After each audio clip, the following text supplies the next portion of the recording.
Hello there and welcome to the Superhero Show. There's lots to talk about, so let's crack on. So the latest test screening for Aquaman has been screened, and the response according to movie sites is it's good but not great. What does that even mean?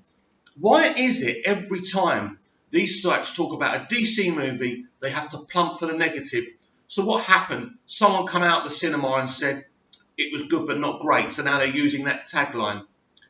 Was Black Panther great? No, I thought Black Panther was good, but they didn't use that tagline because it's a different situation. But when it's with DC, they have to plump for the negative. What I would say to you is that that's a good, positive fight. But let's not forget, the Justice League test screenings, the responses were through the roof. Great movie, loved it. Of course, we will never know if those test screenings ever had the Snyder Cut. We'll never know what cut people actually saw because people have to sign those disclaimers and people can't talk about it, otherwise they'll get sued. So, the big rumour this morning is that Oscar Isaacs has been in meetings with Warner Brothers about playing a role in The Batman. Really excited about this. I love Oscar Isaacs, a multi-talented actor who is far too good for what he's been given within the Star Wars, the Disney Star Wars kind of franchise. You know, he's so much better than Poe Dameron. We all know that. You know, so what kind of role could he be playing within The Batman? You see, personally, I know it sounds like through the narrative of these headlines that he's not in to talk about playing Batman, but Oscar will be a fantastic Batman. He has all the tools in his acting locker to be a great Batman, a great Bruce Wayne, and a great Batman. So that would be really, really exciting. But the biggest news we had last week while I was away was that Hans Zimmer will be scoring Wonder Woman 1984. For me, this is massive, unprecedented news. One of the worst things that happened with Justice League was Junkie XL, which is Hans Zimmer's musical partner, being removed from composing the music for Justice League. If Snyder would have remained, it would have been Junkie who did the music. Junkie XL and Hans Zimmer's music for the DCEU is something very special, and it's the one thing the MCU just can't compete with. So I'm extremely happy about this. And I think this is about, again, Walter Hamada readdressing the balance.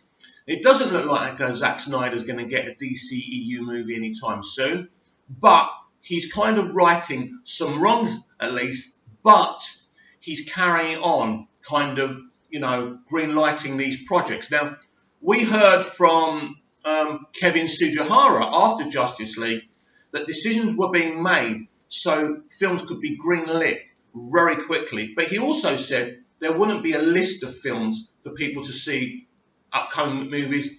They would just release the information through the media and the media would report it to us. So when you hear, oh, there's so many movies, but they're not officially announced.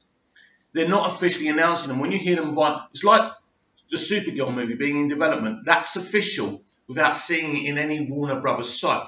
The only one they're coming out and talking about really is the Joker, which is very interesting. Now, Joaquin Phoenix has turned around and said he doesn't care about people's expectations about his performance of the Joker. But what he actually said was this: all I care about is the opinion of my filmmaker. And that's right. That is his responsibility to do the script justice that he's having to perform off and what the director wants him to do. He can't be concerned with what me and you think about his casting. Personally, I hear people say, oh, it's so stupid having two Jokers. No, unless you're stupid, it's obvious. There's a DC Light and there's a DC Dark. Joachim's Joker is from DC Dark. If you read any comic book, where it's Marvel or DC, there are parallel universes. You know, there's different Earths. It's not rocket science, so why not implement this within this live-action movie franchise? The decisions that Walter Hamada is making with these films that they're announcing is absolutely wonderful, and it's just going to give us the best of both worlds. Actually, I'm really looking forward to this film. So we know that Supergirl is in development. They are looking for a female director. I'm excited about this. Now there's a lady who works within the Handmaid's Tale. If I could get my words out, it's very early here. But she did the cinematography for Handmaid's Tale. So and apparently they're looking to have her as the director. And I think they're in early discussions with her. So I'm really excited when you get someone who's linked with a fantastic, unique show like that, with a superhero movie. Now, I want to talk about the actor who played Peter Petrelli in Heroes. He obviously, he's in This Is Us, and he said something that kind of upset me. And it upset a lot of superhero fans. He said, we are now going towards films and TV shows that are about real life rather than superheroes. Let me tell you something, friend. You were in a show called Heroes. You can't start criticising superhero films. At the end of the day, Hollywood needs a balance. We love our superhero films. We want to see realism as well in other forms from Hollywood films. But this is not a time just for realism. Personally, I want an escape. And if you're watching this video and you're a superhero fan, you're looking for an escape too. Now, you can bring a sense of realism in some superhero films, but it shouldn't be in every one. Let's look at the Dark Knight trilogy. There was lots of realism in that, but it didn't really echo the real world too much. It did pose some commentary. Certainly the Joker's storyline, where literally he's trying to show Batman that people can be corrupted and he can turn a good man into a very bad man. We saw that with Dent and Harvey Two-Face and what he did to that character. But ultimately, that was a fantasy movie. And, you know, I'm always fed up of these kind of people coming out, doing down superhero films because they're doing so well.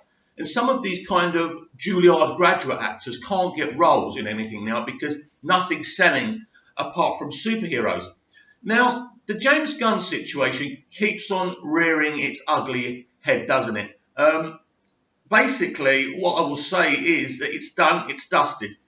Now, someone's posing a question on their YouTube channel this morning. Was Disney ever thinking about bringing him back? No. They made the decision. It was final.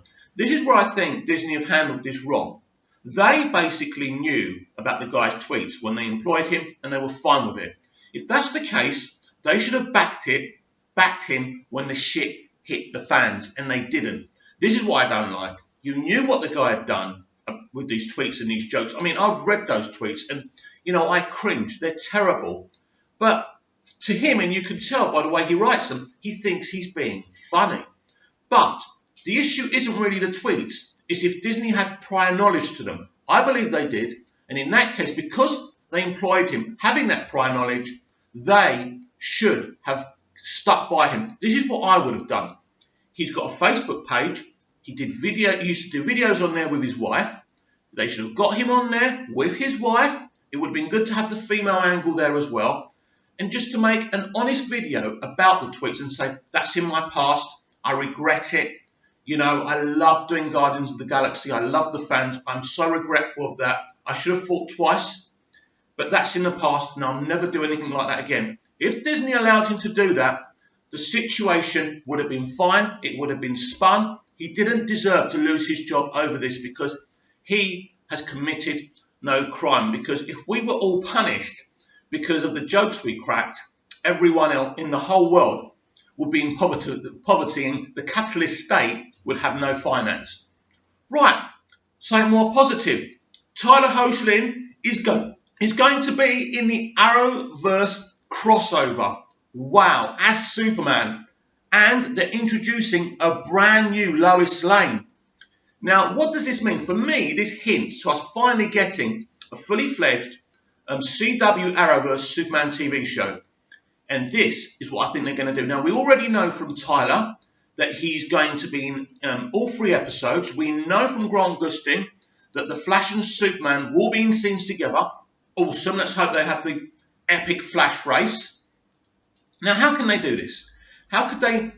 I think he's actually going to remain in Earth 1. I think what will happen is in the end of the third crossover episode, he will turn to Kara and say, listen, I believe you're good enough as a superhero to protect Metropolis and National City, and I need to stay here. Maybe him and Lois stay there for some reason. There doesn't seem to be a Superman in Earth 1, does there? So I think we're going to see a lot of Tyler's Superman from now on, because as a Superman fan myself, a passionate one, we ain't going to see a Superman film for a very long time. We probably won't see Superman until the Supergirl movie, because I think what Warner Brothers and DC are doing quite rightly, and Walter Hamada, they're not going to jump in.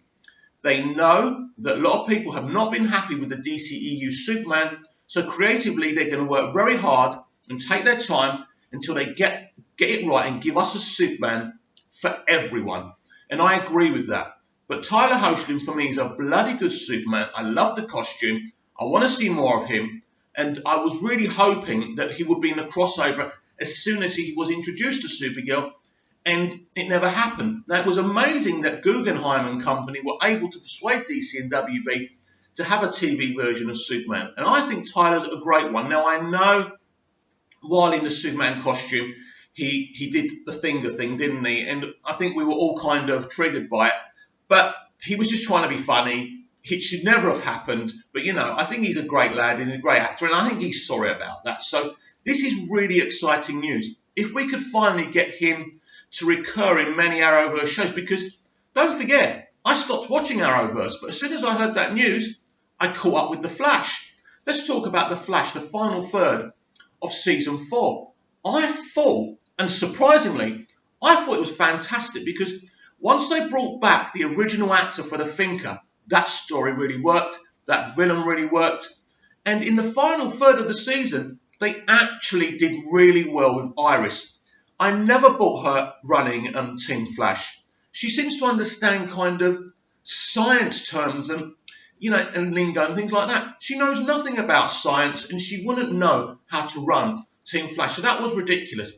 So the idea to take her back to journalism was the right decision, and the way they dealt with her and what she was doing and the stuff with Harry and Cisco gave me feels. The special effects, the Matrix stuff with the Thinker, it was amazing. So I really think that we've got a great new season, and maybe Walter Hamada has some kind of influence over Arrowverse now as well, because I was impressed with the final third. So I've got to catch up with DC's Legends of Tomorrow, and I've got to catch up with Supergirl as well, and Black Lightning as well. So I'm back in Arrowverse. I'm a Superman fan, and as they're giving him these 3 episodes in the Arrowverse crossover, I'm extremely excited. So what did you think about all the subjects we talked about in this week's superhero show? Comment down below, like, subscribe, press that little bell, tell everyone about this mad little nutter who speaks with a Cockney accent on YouTube. This was Big Mouth. See you soon. Keep it DC.